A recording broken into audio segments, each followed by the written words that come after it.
Bitawan! Bitawan mo! Ah! Bitawan mo ako! Bitawan mo ako! Opo, opo. Opo dyan.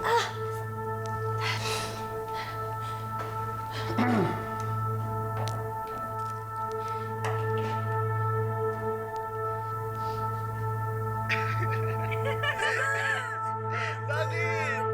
Okay lang yan! Okay lang yan. Sakto naman eh! Dali na! Huwag ka na mahiya. Ito. 1, 2, 3. Happy birthday to you. Happy birthday to you. Happy birthday, happy birthday. Happy birthday to you. Ayan, ayan, ayan! Oh, make a wish, make a wish! Make a wish. Yeah! Happy birthday! birthday!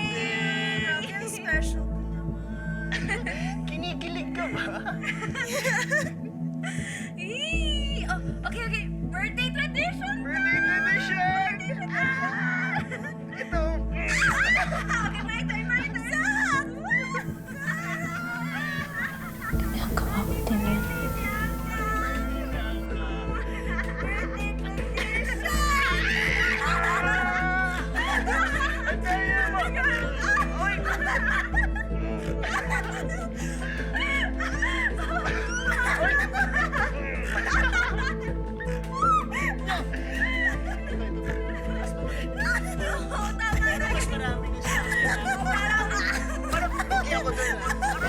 Ba't ka naman? Ang kalit kaya. Masyado kang masaya, akala mo, ha? Wala kayong butas na minamot. Ito. Ay, Jowa ko na! Talaga? At nag-kiss na kami. Ano ko na?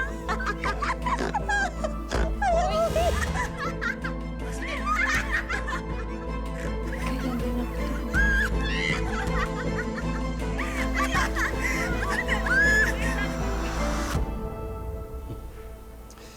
Naniniwala ka na? Ano kala mo? Kakaiba ka? Unique? Lahat ng mannerisms mo galing sa babaeng nasa video. Siya yung original. Ikaw, simpleng kopya ka lang. A version of her.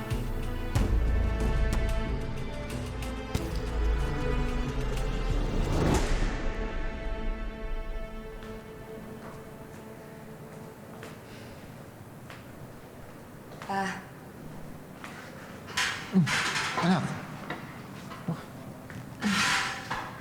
Hindi ka pa ba pagod? Pwede na tayo umuwi. Makibalitan lang tayo kay Kara. Papa, gusto ko rin kasing malaman na maayos yung kalagayan ni Zach. Huwag mo sabihin, kakausapin mo pa rin siya tungkol kay Bianca? Anak naman. Papa, hindi ko naman siya pipilitin eh. Siyempre, concerned din naman ako kay Zach. Gusto ko din naman maging maayos siya. Pero kailangan ko rin pong malaman kung talagang nababaliw lang siya nung kinausap niya ako tungkol kay Bianca. Dayan, hindi ba mas mabuti kung huwag mo nang ipaalala sa kanya si Bianca? Kung talagang may malasakit ka para kay Zach, hindi mo nagagawin yun. Dahil maalala lang niya at lalo siyang mahihirapan. Baka saktan niya ng sarili niya uli. Pero Papa, Umaasa ka lang sa wala. Patay na si Bianca. At kahit saan ka pa maghanap-hanap dyan, hindi mo na siya makikita.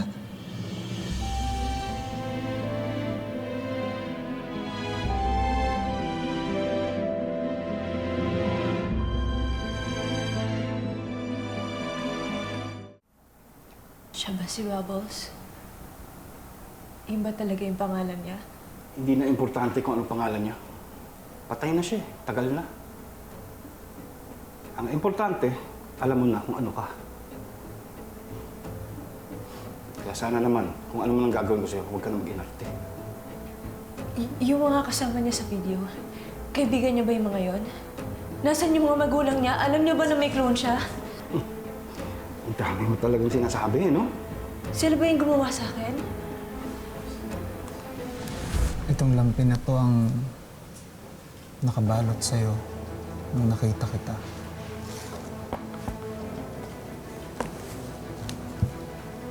Kasama ang notebook na to. Itong notebook na to ang patunay na hindi ka basta-basta pinamigay ng mga magulang mo. Kasi nag-iwan sila ng paraan para makabalik ka sa kanila. Para mahanap mo sila.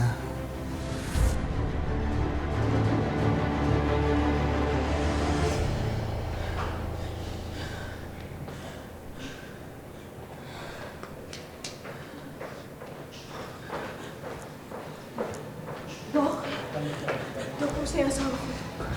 We managed to stop the bleeding in his brain. Mahaba ang surgery, but your husband made it.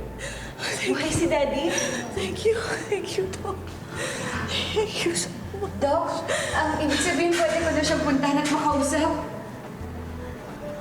Papa, masasagot niya na lahat ng mga tanong ko.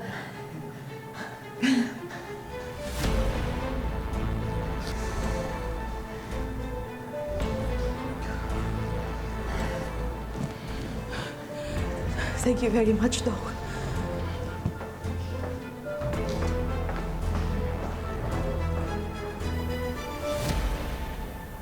Bakit ba nila akong ginawa? Sino ba talaga yung mga gumawa sa akin? Mahal ba niya ako kaya niya ako ginawa katulad ng babaeng yon? Ibig sabihin, yung mga gumawa sa akin parang mga magulang ko na sila.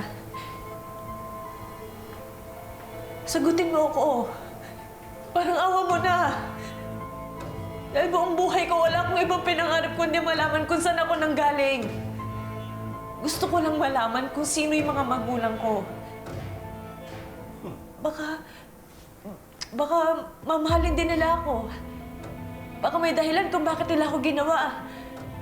Kahit na ganito ako, kahit kakaiba ako, kahit di ako normal. Talagang umaasa ka pa, no? Hope, itanim mo to sa utak mo, ha? Wala kang magulang, walang nagmamahal sa'yo. Hindi importante kung sino gumawa sa'yo dahil wala kang nagmamahal sa'yo. Okay? Hindi ka tunay na tao. Ginawa ka lang para pag-aralan, pag-eksperimentuhan. Yun lang. Wala kang karapatan para mangarap o magdrama lang ganyan. Dahil hindi ka tunay na tao.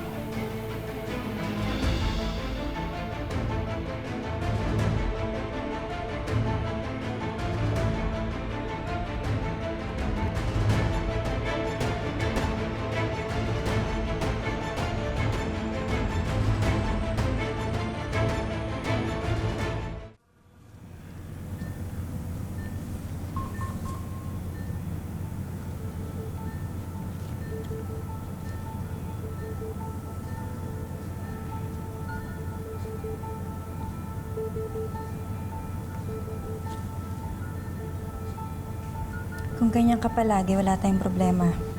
Hindi iinit ang ulo ni Doc Lucas.